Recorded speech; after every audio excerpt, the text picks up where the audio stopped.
माला में जिन पार्वती जी का केश पास अलंकृत है और मुंडों की माला से जिन शिव की जटा अलंकृत है, जो पार्वती जी दिव्य वस्त्र धारण की हैं, जो शिव जी दिगंबर हैं, ऐसे श्री पार्वती जी तथा शिव जी को मैं प्रणाम करता हूँ। रमणी कैलाश पर्वत के शिखर पर बैठी हुई श्री पार्वती जी कहती हैं, हे महेश्वर, हमें वह गुप्त व्रत बताइए और वह पूजन बताइए जो सब धर्मों से सरल हो, जिसमें परिश्रम भी कम करना पड़े लेकिन फल अधिक प्राप्त हो। हे नाथ, हमें वह उपाय बताइए जिसके करने से मैंने आपको प्राप्त किया। यदि आप मुझ पर प्रसन्न हैं तो वो विधान बताइए। हे प्रभु, किस सब वरदान से आदि के मध्य और अंत रहित आप जैसे महाप्रभु हमको प्राप्त हुए। शिव जी बोले, हे देवी सुनो, मैं तुमको एक व्रत जो मेरा सर्वस्व और छिपाने योग्य है लेकिन तुम्हारे प्रेम के वशीभूत होकर मैं तुम्हें बतलाता हूँ। शिव जी ने कहा कि भारतवर्ष में जैसे नक्षत्रों में चंद्रमा, ग्रहों में सूर्य, वर्णों में ब्राह्मण, देवताओं में विष्णु भगवान, नदियों में गंगा, पुराणों में महाभारत, वेदों में सामवेद और इंद्रियों में मन श्रेष्ठ है। सब पुराणों में और वेदों का सर्वस्व जिस तरह कहा गया है, मैं तुम्हें एक प्राचीन व्रत बतलाता हूँ। एकाग्र मन से सुनो। जिस व्रत के प्रभाव से तुमने मेरा आधा आसन प्राप्त किया है वह मैं तुमको बतलाऊंगा, क्योंकि तुम मेरी प्रेयसी हो। भाद्रपद मास के हस्त नक्षत्र से युक्त शुक्ल पक्ष की तृतीया तिथि को उसका अनुष्ठान मात्र करने से स्त्रियां सब पापों से मुक्त हो जाती हैं। हे देवी, तुमने आज से बहुत दिन पहले हिमालय पर्वत पर इस व्रत को किया था। यह वृतांत मैं तुमसे कहूँगा। पार्वती जी ने पूछा, हे नाथ, मैंने क्यों यह व्रत किया, यह सब आपके मुख से सुनना चाहती हूँ। उत्तर की ओर एक बड़ा रमणीक पर्वतों में श्रेष्ठ हिमवान नामक पर्वत है। उसके आसपास तरह तरह की भूमियां हैं, तरह तरह के वृक्ष उस पर लगे हैं। नाना प्रकार के पक्षी, अनेक प्रकार के पशु उस पर निवास करते हैं। वहां पहुंचकर गंधर्वों के साथ बहुत से देवताओं, सिद्धचारण पक्षीगण सर्वदा प्रसन्न मन से विचरते हुए वहां पहुंचकर गंधर्व आते हैं। अप्सराएं नाचती हैं। उस पर्वतराज के कितने ही शिखर ऐसे हैं जिनमें स्फटिक, रत्न और वैदूर्य मणि आदि की खाने भरी हुई हैं। यह पर्वत ऊंचा तो इतना अधिक है कि मात्र से घर की तरह समझकर आकाश को स्पर्श किए रहता है।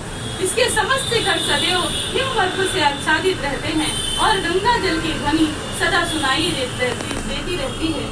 हे पार्वती, तुमने बाल्यकाल में उसी पर्वत पर तपस्या की थी। 12 वर्ष तक तुम उल्टी टंग कर केवल धुआं पीकर रही।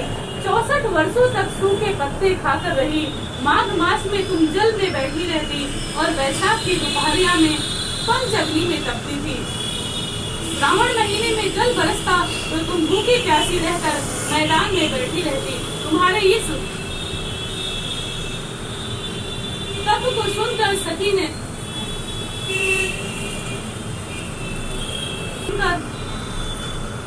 तुम्हारे पिताजी बहुत दुखी हुए। वे चिंता में पड़ गए कि मैं अपनी कन्या किसको दूं। उसी समय नारद जी वहां आ पहुँचे। मुनि श्रेष्ठ नारद जी उस समय तुम्हें देखने गए थे। नारद जी को देखकर गिरि ने अर्घ, पाद्य, आसन आदि देकर उनकी पूजा की। भगवान बोले, हे स्वामी, मैं आप यहाँ किस लिए आए हैं? मेरा अहोभाग्य है, आपका आगमन मेरे लिए अच्छा है। नारद जी ने कहा, हे पर्वतराज सुनो, मैं भगवान विष्णु के पास से आया हूँ। उन्होंने तुम्हारे पास मुझे भेजा है। आपको चाहिए कि यह योग्य कन्या रत्न किसी योग्य वर को दे। भगवान विष्णु के समान योग्य वर ब्रह्मा, इंद्र, शिव इनमें से कोई नहीं है। इसलिए मैं यही कहूँगा कि आप अपनी कन्या भगवान विष्णु को ही देवें। भगवान ने कहा, भगवान विष्णु स्वयं मेरी कन्या ले रहे हैं। आप यह संदेश लेकर आए हैं, मैं तो उन्हें ही अपनी कन्या दूंगा। भगवान की बात सुनकर मुनिराज नारद आकाश में विलीन हो गए। श्वेतांबर, पीतांबर, शंख, चक्र, गदाधारी भगवान विष्णु के पास पहुँचे।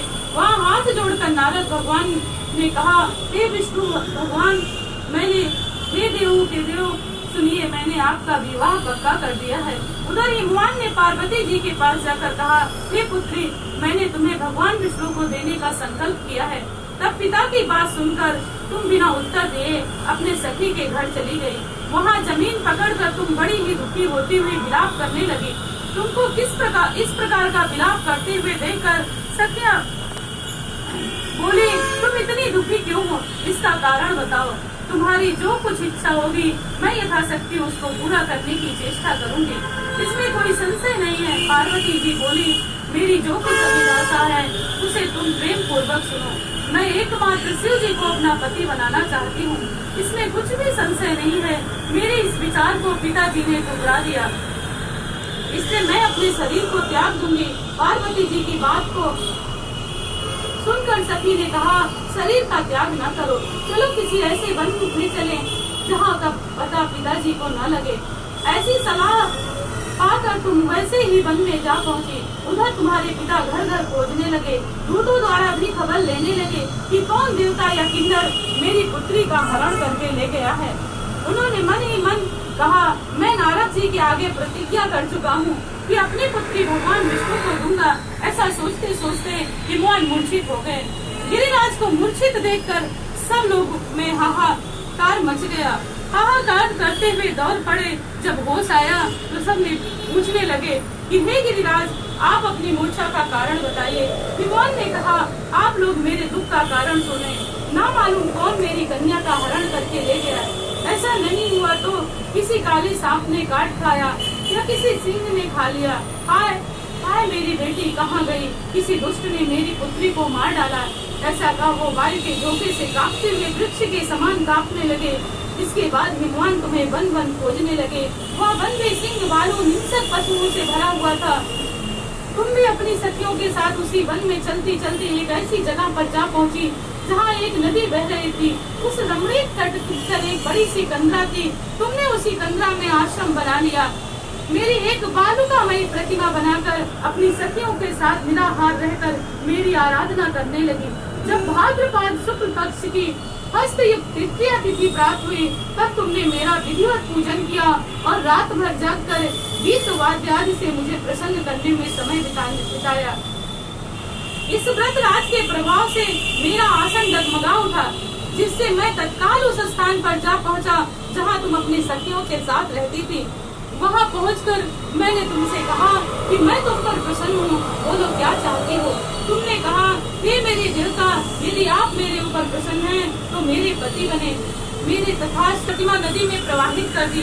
सखियों के साथ इस महाव्रत का पारण किया। हिमवान उससे ही गिर पड़े। थोड़ी देर बाद उन्होंने नदी के तट पर दो कन्याओं को सोते हुए देखा। देखते ही उन्होंने तुम्हें छाती से लगा लिया और विलख कर रोने का विवाह किया। तुमने मेरा अर्धहासन पाया। तब से आज तक किसी के सामने यह प्रकट करने का अवसर प्राप्त नहीं हुआ। हे देवी, मैं यह बताता हूँ कि इस व्रत का हरतालिका नाम क्यों पड़ा। तुमको सखियों द्वारा हर ले जाने के कारण इसे हरतालिका नाम से जाना गया। पार्वती जी ने कहा, हे प्रभु, आपने नाम तो बताया, अब इसकी विधि भी बताइए। इसका क्या पूर्ण है, क्या फल है, यह व्रत कौन करे। शिव पार्वती जी से कहते हैं, हे देवी, मैंने समस्त स्त्री जाति की भलाई के लिए यह उत्तम व्रत बतलाया है। जो स्त्री अपने सौभाग्य की रक्षा करना चाहती है वह यत्न पूर्वक इस व्रत को अवश्य करे। केले के खंभे आदि से सुशोभित एक सुंदर मंडप बनवाए, उसमें रंग बिरंगे रेशमी कपड़ों से चादुआ लगवाकर चंदन आदि से सुगंधित द्रव्यों से मंडप लिपवाए। फिर शंख चक्र भेरी मृदंग आदि बाजो शिव जी की प्रतिमा को स्थापित करे। वह रोज दिन भर उपवास कर बहुत से सुगंधित फूल, सुगंध और मनोहर रूप नाना प्रकार के नैवेद्य एकत्र कर मेरी पूजा करे। रात भर जागरण करे। ऊपर जो वस्तुएं गिनाई गई हैं, इसके अतिरिक्त नारियल, सुपारी, जंबीरी, नींबू, लौंग, अनार, नारंगी आदि जो फल प्राप्त हो उन्हें इकट्ठा कर ले।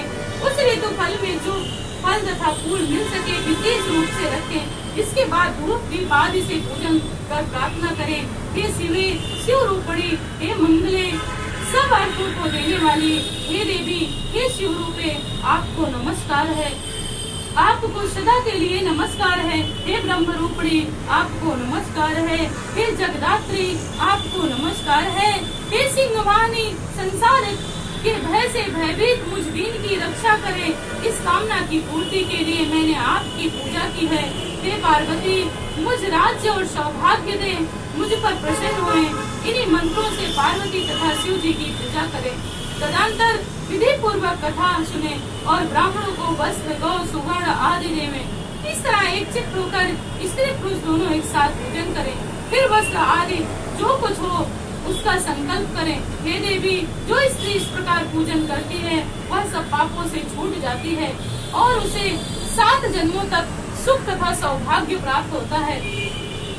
जो स्त्री तृतीय व्रत को व्रत न करके अन्य भक्षण करती है वो 7 जन्म तक बांध्या रहती है और उसको बार बार विधवा होना पड़ता है। वह सदा दरिद्र, पुत्र शोक से शोकाकुल स्वभाव की, लड़ाकी, सदा दुख भोगने वाली और उपवास न करने वाली स्त्री अंत में घोर नरक में जाती है। मांसाहार करने से बाघिन, दही खाने से बिल्ली, मिठाई खाने से चींटी, अन्य पदार्थ खाने से मक्खी, तीज को अन्न खाने से सुकरी, फल खाने से बदरिया, पानी पीने से जोग, दूध पीने से सांपरी, उस रोज सोने से अजगरी और पति को धोखा देने से मुर्गी होती है। इसलिए सभी स्त्रियों को इस व्रत को अवश्य करें। दूसरे दिन सुवर्ण, चांदी, तांबा अथवा बांस के पात्र में अन्न भरकर ब्राह्मण को दान दें और पारण करें। जो स्त्री इस प्रकार व्रत करती है वह मेरे समान पति पाती है और जब उसका अंत समय आता है तो वह मेरे लोक को प्राप्त करती है। तुम्हारे समान उसका रूप हो जाता है। सांसारिक भोगों और सायुज्य से मुक्ति मिल जाती है। यह हरतालिका व्रत कथा सुन लेने मात्र से प्राणी को 1000 अश्वमेध और सैकड़ों वाजपेयी यज्ञ करने का फल प्राप्त होता है। हे देवी, मैंने यह सब व्रतों में उत्तम व्रत बतलाया है जिसके करने से प्राणी सब पापों से छूट जाता है। इसमें कुछ भी संशय